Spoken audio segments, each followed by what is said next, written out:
Papaamay mo muna bago mo ganito. Try yung ganito. Ganito.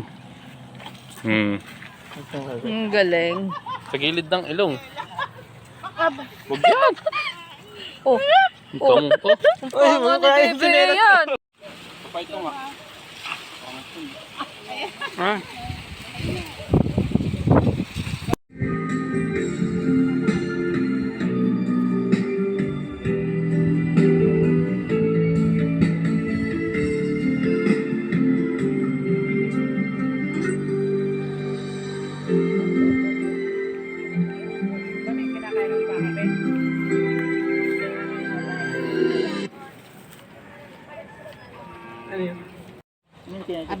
Abangan na lang.